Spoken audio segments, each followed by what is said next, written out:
अस्सलामु अलैकुम प्यारे बच्चों। आज हम, जैसा कि आपको मालूम है, कल का previous lesson Gautam Buddha 8th class की उर्दू किताब का एक लेसन है, उसी के बारे में इसका दूसरा हिस्सा आज पढ़ेंगे। दूसरे हिस्से में आपको कल का सबक ज़रूर याद होगा। इसके बारे में मैं थोड़ा सा और जानकारी दे दूंगी कि खलवत में उन्होंने इंसानी मौजूदगी मसाइल पर इस्तगरा किया कि खुदा की याद कैसी होती है, खुदा को याद किया जाता है, अल्लाह ताला की याद क्या है, इसने इस पर इस्तगरा किया। आखिर एक शाम जब वो बहुत बड़े दरख्त के तले बैठे तो इन्हें ये बात महसूस हुई कि अल्लाह ताला क्या चीज़ है। आज इसी सबक को आगे ले जाते हुए दूसरा भाग इसका पढ़ेंगे। अगरचे उनके अफकार तब तक तहरीरी सूरत में नहीं थे, जो वो फरमा रहे थे वो इसकी कोई तहरीर नहीं थी, वो किसी तहरीरी सूरत में नहीं था, लेकिन बाद में इनके चीलों ने इनका एक एक हर्फ याद रखा। ये बातें नस्ल दर नस्ल ज़बानी तौर पर सीना ही सीना मुंतकिल होती रही।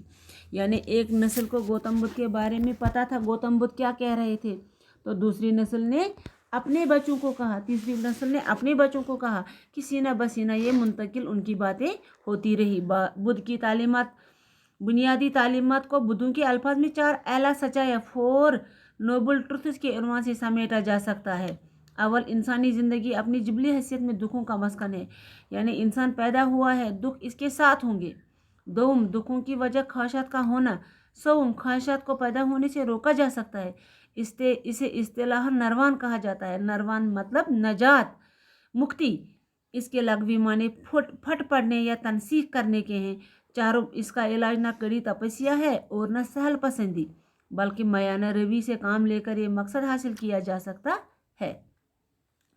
अपना हक़ाइक़ को बुनियाद बनाकर गौतम बुद्ध ने इंसानी ज़िंदगी के लिए 8 रहनुमा उसूल, यानी 8 ऐसे उसूल बताए जिनको अष्ट अंग, 8 उसूलों का रास्ता भी कहा जाता है। 8 उसूल ये हैं। नंबर 1, सही इल्म, यानी एक इंसान को सही इल्म होना चाहिए, यानी दुरुस्त नज़रिया और मुनासिब मामला फहमी। यानी अगर बुनियाद दुरुस्त है तो ज़िंदगी दुरुस्त है, अगर एक इंसान का इल्म दुरुस्त है तो ज़िंदगी दुरुस्त है। नंबर 2, सही इरादा। दुरुस्त इरादा ही नरवान को राह दिखाता है, यानी नरवान हासिल होने पर तमाम दुख फना हो जाते हैं। तीसरा, सही कलाम, हक गोई, सच्चाई, नरम लहजा, मोहब्बत भरी बातचीत, यानी शीरीन ज़बानी बहुत ज़रूरी है। और गलत गुफ्तगू, झगड़े गाली गलौज को दावत देती है, झगड़े को दावत देती है गलत गुफ्तगू। नंबर 4, सही अमल, यानी अपनी ज़बान, नज़रिया हाथ से किसी को तकलीफ़ ना पहुंचाना, चोरी ना करना, गरीबों और बीमारों की मदद करना, बद चलने से दूर रहना और खिदमत खलक करना। नंबर 5, जायज़ व हलाल कमाई, यानी हमने अगर कुछ कमाया तो क्या ये जायज़ रास्ते से कमाया या हराम रास्ते से कमाया। जो भी कमाई की ये किस रास्ते से आ रही है, यानी मेहनत और ईमानदारी से अपने लिए रोज़ी कमाना। इस 5 उसूल का मतलब यही है। नंबर 6, सही कोशिश। इंसान की ये कोशिश होनी चाहिए, ये कोशिश जारी रखना कि जहन पराकंदा न हो और इसमें बुरे ख्यालात पैदा न हो। हमेशा अच्छा सोचना, अच्छे सोच से ही इंसान अच्छा बनता है।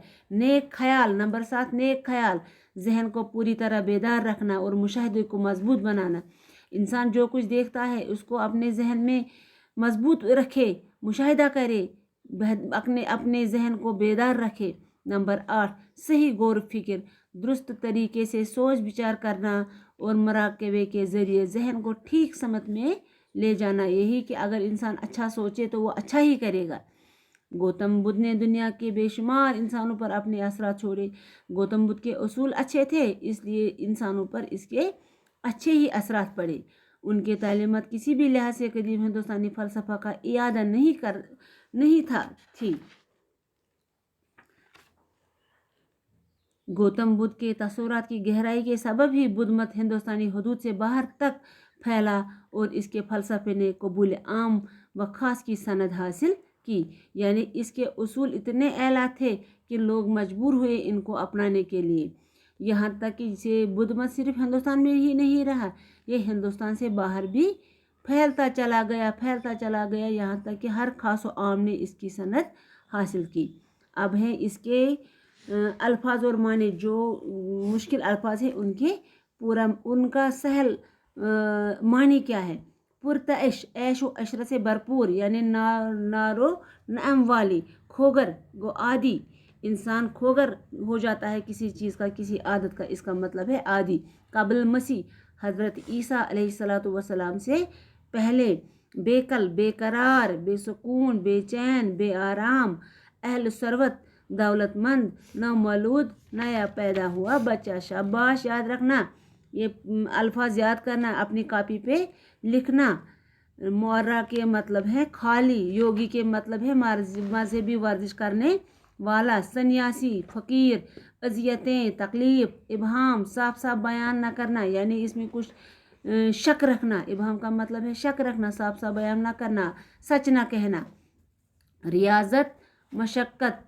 خلوت، اکیلا پن. استغراق، کسی خیال میں ڈوب جانا. عظیم البحث، بہت بڑا. جسیم، قداور. چستان، پہیلی، معمہ. منکشف، کھل جانا، ظاہر ہونا. افکار، فکر کی جمع. جبلی یعنی فطری، پیدائشی، جو انسان کو اللہ تعالیٰ کے پیدا ہونے کے ساتھ ہی اللہ تعالیٰ اس کے ساتھ بھیجتا ہے. اصطلاحاً، اصطلاح میں. افرار، بھاگ جانا.